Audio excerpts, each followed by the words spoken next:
రాజకీయ కక్షలకు నేలకొరిగిన భారీ వృక్షాలు, ట్రాఫిక్ పేరిట చింత చెట్లు నరికివేత, పారిశ్రామిక వాడలో ఇదేమి రక్కసం, పర్యావరణవేత్తలు ఆగ్రహం.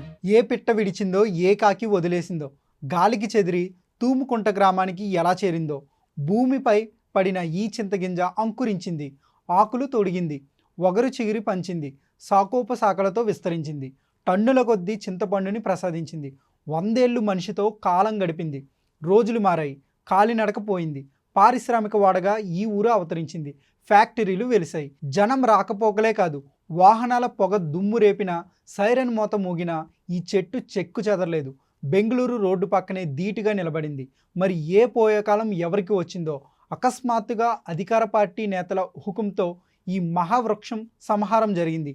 ఇందుకు కారణం ఒకరి రాజకీయ కక్షకు నేలకూలిన నోరు లేని ఈ వృక్ష విలాపాన్ని జీర్ణించుకోలేని పర్యావరణ ప్రియులు బోరిన విలపించిన సన్నివేశం శ్రీ సత్యసాయి జిల్లా హిందూపురం నియోజకవర్గంలోని తూముకుంట చెక్ పోస్టులో చోటు చేసుకుంది. కరవు రక్కసితో తల్లడిల్లిపోతున్న తరుణంలో జీవనోపాధితో పేదల బతుకుల్లో వెలుగులు నింపాలని హిందూపురంలో ఓ పారిశ్రామిక వాడకు పునాది వేసిన ఆనాటి సీఎం నందమూరి తారక రామారావు కళ నేడు ఓ పీడకలగా మారుతుంది.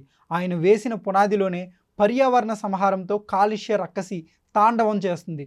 పరిశ్రమల పొగ్గొట్టాల నుంచి వెదజల్లే కర్బనాలను పీల్చుకుని ప్రాణవాయువును అందించే మొక్కలనే ధ్వంసం చేస్తున్నారు. ట్రాఫిక్ రద్దీ వంకతో 100 ఏళ్ల నాటి చింత చెట్లు నరికి పోగులు పెట్టారు.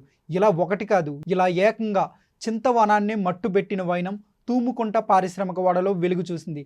ఇందుకు ప్రధాన కారణం రాజకీయ వైషమ్యం, అధికారుల అక్రమార్జన అత్యాసేనని పర్యాటక ప్రియులు గగ్గోలు పెడుతున్నారు. హిందూపురం రూరల్ మండలం తూముకుంట ప్రస్తుతం ఈ గ్రామం పారిశ్రామిక వాడిగా అవతరించింది. ఒకప్పుడు ఈ ప్రాంతం నుంచి పొట్ట చేత పట్టుకుని పనుల కోసం జనం పొరుగు రాష్ట్రాలకు వలస వెళ్ళేవారు. ఇక్కడ 300 ఫ్యాక్టరీలు ఏర్పాటు కావడంతో ఇప్పుడు పొరుగు రాష్ట్రాల నుంచి వేలాది మంది ఇక్కడికి వచ్చి ఉపాధి పొందుతూ జీవనం సాగిస్తున్నారు. కానీ కాలుష్యం పెరిగింది, అంతే అనేక గ్రామాలు ఖాళీ అయ్యాయి. గొల్లాపురం గ్రామస్తులు ఇప్పటికీ తమను కాపాడాలని మొరపెట్టుకుంటున్నారు. ఆ గ్రామస్తులు కాలుష్యాన్ని తట్టుకోలేక తీవ్ర ఇబ్బంది పడుతున్నారు. ఎన్నో మార్లు ఉన్నత అధికారులకు ఫిర్యాదులు చేసినా పట్టించుకోలేదు. కానీ జీవనోపాధి కోసం వేలాది మంది ఈ పారిశ్రామిక వాడపైనే గంపెడ ఆశలు పెట్టుకున్నారు. ఇటువంటి ప్రాంతంలో చెట్లు పెంచి ఇంకా కాలుష్యాన్ని నివారించాల్సిన అవసరాన్ని అధికారులు విస్మరించారు. తూముకుంట గ్రామంలో దాదాపు 5,000 మంది జీవనం సాగిస్తున్నారు. హిందూపురం నుంచి బెంగళూరు రోడ్లో తూముకుంట చెక్ పోస్టుగా ఈ గ్రామం ఆవిర్భవించింది. ఈ రోడ్లో తరచూ వేలాది వాహనాలు రాకపోకలతో కాస్త రద్దీగా కనిపిస్తుంది.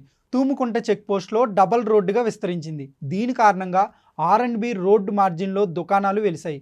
కొన్ని కుటుంబాలు బతుకు వెళ్లదీస్తున్నాయి. ఏమైందో అకస్మాత్తుగా R&B అధికారులు మదిలో హైడ్రా వెళ్ళి వెరిసింది. రోడ్డు మార్జిన్లో ఆక్రమణలను తొలగించారు.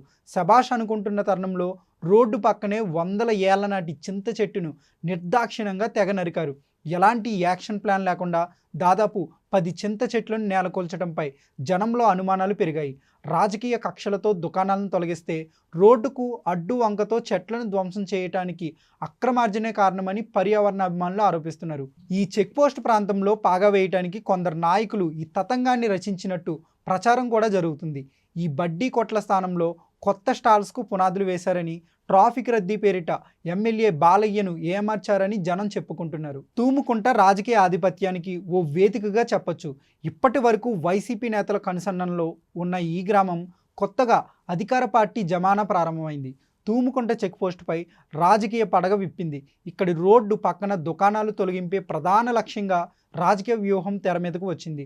చెక్ పోస్టు వద్ద ట్రాఫిక్ రద్దీ పెరిగిపోయింది కాబట్టి ఇక్కడ ఆక్రమణలను తొలగించాలనే అజెండా తెర మీదకు తీసుకువచ్చారు. ఇంకేముంది, R&B అధికారులు తల ఊపారు. షాపులను తొలగించారు. పనిలో పనిగా అక్కడ ఉన్న భారీ వృక్షాలను కూల్చివేశారు. సుమారు 100 ఏళ్ళు చింత చెట్టును నేలమట్టం చేశారు. కేవలం ట్రాఫిక్ రద్దీ పేరిట అధికారులను స్థానిక నాయకులు తప్పుదోవ పట్టించారని తూముకుంట ప్రజలు వాపోతున్నారు. తూముకుంట గ్రామంలో చెట్ల కూల్చివేత ఘటనపై పర్యావరణ సామాజిక కార్యకర్తలు తీవ్ర ఆందోళన వ్యక్తం చేస్తున్నారు. స్థానిక పర్యావరణ సామాజిక కార్యకర్త భాస్కర్ రెడ్డి ఈ ఘటనా స్థలకు వెళ్లి తీవ్ర ఆవేదనకు గురయ్యారు. ఈ సందర్భంగా ఆయన మాట్లాడుతూ అనుమతులు లేకుండా R&B JEE చెట్లను నరికి సొమ్ము చేసుకున్నారని ఆయన ఆరోపించారు.